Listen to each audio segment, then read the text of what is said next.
हमें हमारी ईव और उसकी ग्रैंडमा दिखाई जाती है जो कि उसके डैड के कमरे में पहुंच चुके थे। तो हमारी उन्हें सोचती है वाह ये कमरा तो बहुत ज़रा खूबसूरत है और ये तो कितना ज़रा नीट एंड क्लीन है। तो उसकी ग्रैंडमा कहती है ऑफ कोर्स मैं इसकी रोज़ाना सफाई करवाती हूँ और ये इस पे तो प्रिजर्वेशन मैजिक यूज़ किया गया है जिसकी वजह से ये कमरा कभी भी डस्टी नहीं होगा और यहाँ पर हमेशा हवा आती रहेगी। तो फिर वो कहती है लेकिन कि ज़रा अच्छा होता अगर तुम्हारा भाई भी यहाँ पर आता, लेकिन उसका नाम क्या था, जियोन है ना, लेकिन वो यहाँ पर क्यों नहीं आया, वो कहाँ पर है। तो हमारी कहती है वो तो साउथ में है।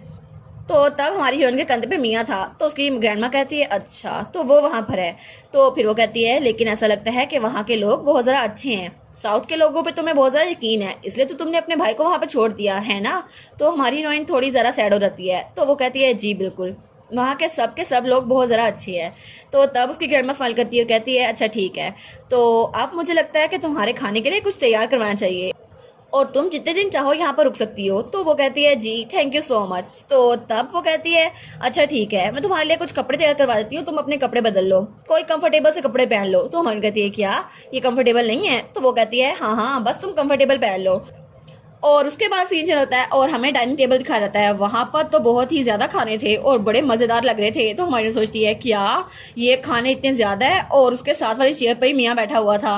तो उसकी ग्रैंडमा उसके बिल्कुल सामने बैठी थी। वो कहती है मुझे पता नहीं था ना कि तुम्हें कौन सा खाना पसंद है, इसलिए मैंने ये सारे खाने तैयार करवाए, लेकिन पता नहीं तुम्हें पसंद आएंगे भी या नहीं। तो हमारी सोचती है लेकिन मैं तो इतने जरा नहीं खा सकती ना।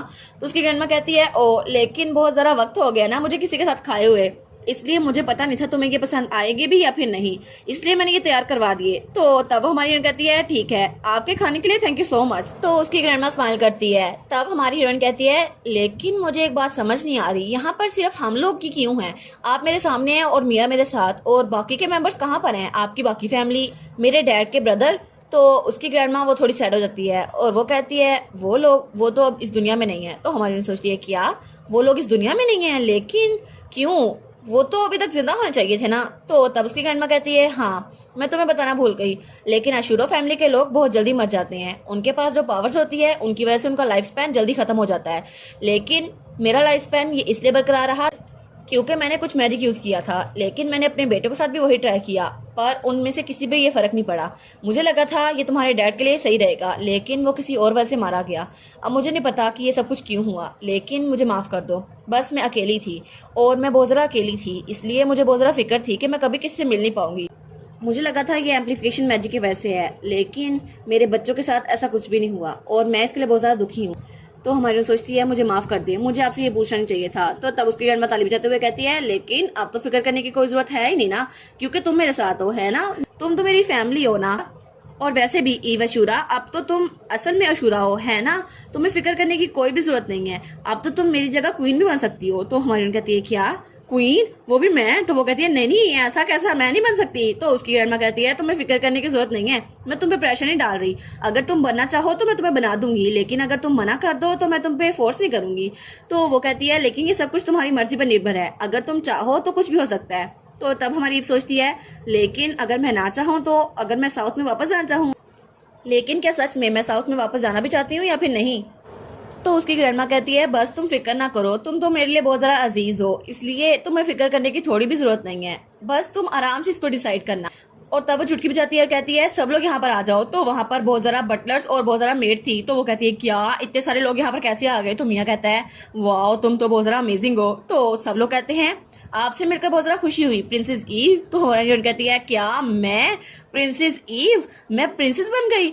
तो तब वो कहते हैं जी बिल्कुल, आपकी ग्रैंडमा क्वीन है ना, तो आप प्रिंसेस ही हुई। तो तब मियाँ भी कहता है क्या मुझे भी तुम्हें प्रिंसेस बुलाना होगा। तो हमारी कहती है तुम बनना चाहते हो क्या। तो सब लोग कहते हैं प्रिंसेस आपको ऐसे बात करने की जरूरत नहीं है। तो तब उसकी ग्रैंडमा स्माइल करती है, वो कहती है हाँ ये सब लोग मैंने तुम्हारे लिए रखे हैं, अब सब लोग तुम्हारी खिदमत करेंगे, इसलिए तुम जो भी करवाना चाहो इनसे करवा सकती हो और तुम्हें थोड़ी भी टेंशन लेने की जरूरत नहीं है, तुम यहाँ पर आराम से रह सकती हो।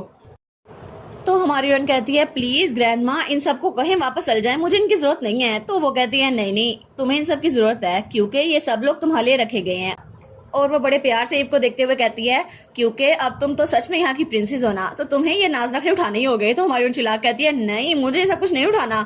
तो सब लोग कहते हैं प्लीज प्रिंसेस आप काम डाउन हो जाए, हम आपको सर्व करने के लिए यहाँ पर लाए गए हैं, इसलिए अगर आपने हमें यहाँ ना रखा तो हम कहाँ जाएंगे। तो हमारी कहती है लेकिन, और वो लोग उसकी बातें सुनते और फिर सीन शुरू होता है और हमें रात का सीन दिखाता है जब हमारी हीरोइन थक हार कर बेड पे लेट गई थी। वो सोचती है ओहो मुझे तो लगा भी नहीं था कि मैं सच में यहाँ की प्रिंसेस हूँ, लेकिन ये लोग तो मुझे ऐसे ट्रीट कर रहे हैं।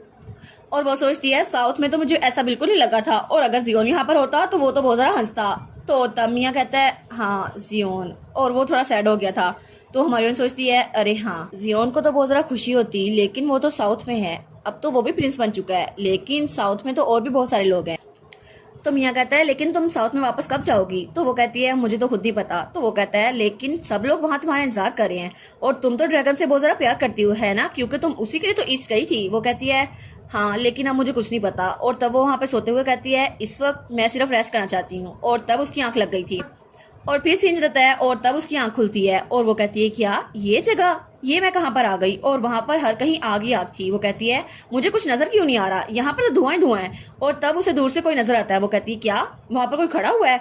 तो जब वो वहां पर देखती है वो कहती है ये तो नोइल है ना। और तब वहां नोइल अपने फिनिक्स के साथ था। तो वो कहती है नोइल प्लीज यहाँ से हट जाओ, लेकिन उसकी आवाज उस तक पहुंच ही नहीं रही थी। वो कहती है क्या ये मेरी आवाज नहीं सुन पा रहा? तो नोइल उसकी तरफ देखता है और वहां से पलट के जाने लगता है। वो कहती है क्या नोएल मेरी बातें सुन पा रहा? लेकिन नोएल तो मेरी बात तो सुनो। और उसकी तरफ हाथ बढ़ाती है, लेकिन दरमियान में सिर्फ आग ही आग थी। तभी वो डर के उठ जाती है और वो एक ख्वाब देख रही थी। तो वो कहती है क्या ये ख्वाब था? लेकिन ये तो कितना जरा हकीकी लग रहा था। तो मियाँ कहता है तुम्हें क्या हुआ, क्या तुम डर गई हो? वो कहती है हाँ लेकिन ये ख्वाब तो था, लेकिन ये किस किस्म का ख्वाब था? मैंने आखिर नोएल को जलते हुए क्यों देखा? और वो सोचती है बुक में तो ऐसा कुछ नहीं था, लेकिन नोएल तो अपनी पावर्स के हाथों खुद ही मर गया था, लेकिन अब तो वो ठीक है ना? तो ऐसा क्यों हो रहा है? तो मियाँ कहता है क्या तुम्हें उसकी फिक्र हो रही है? वो कहती है हाँ मुझे उसकी फिक्र तो हो रही है, लेकिन क्या मैं वापस जा भी पाऊंगी या फिर नहीं? तो मियाँ कहता है क्या तुम्हारे लिए ये डिसाइड करना बहुत ज़्यादा मुश्किल हो रहा है? वो सोचती है नोएल तो मेरी वजह से बहुत ज़्यादा मुश्किल में था, लेकिन मैं उसको मुश्किल में देखना नहीं चाहती। क्या सच में अगर मैं वापस गई तो वो मुझे माफ़ कर देगा? और तब वो उसी चाबी को देखती है जो वो नोएल के लिए लेके आई थी, लेकिन उसे देने का मौका नहीं मिला था।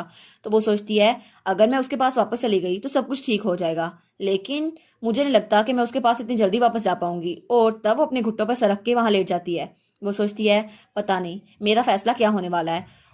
और दूसरी तरफ सीन चल रहा है और वहां बारिश हो रही थी, और तब हमें हमारे रेचल का कमरा दिखा जाता है, और तब उसके पास जियोन था। वो कहता है रेचल तुम रो क्यों रही हो? और रेचल तो बहुत ज्यादा रो रही थी। वो कहता है तुम्हें फिक्र करने की जरूरत नहीं है, सिस्टर बिल्कुल ठीक है। वो कहती है लेकिन जियोन सब कुछ ठीक है तो वो यहाँ पर क्यों नहीं है? और वो तो मुझे छोड़ के चली गई है ना, और तुम्हें भी छोड़ के चली गई है, लेकिन अगर सिस्टर दोबारा वापस ना आई तो क्या होगा? तो वो कहता है तुम क्यों रो रही हो ना, वो वापस आ जाएंगी। तो वो कहती है मुझे नहीं लगता वो वापस आएंगी, वो तो मुझे छोड़ के चली गई हैं।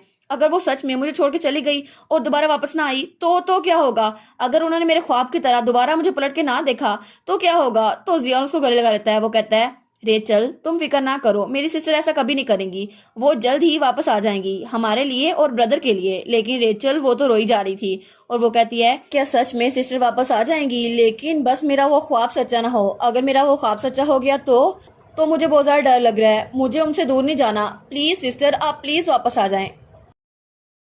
और इसी के साथ ये वाला पार्ट यहाँ पर ख़त्म। तो आप लोग बताइएगा आपको ये पार्ट कैसा लगा। प्लीज़ लाइक करिएगा, कमेंट करिएगा और शेयर करिएगा। और जो न्यू व्यूवर्स हैं काइंडली वो चैनल को सब्सक्राइब कर दें।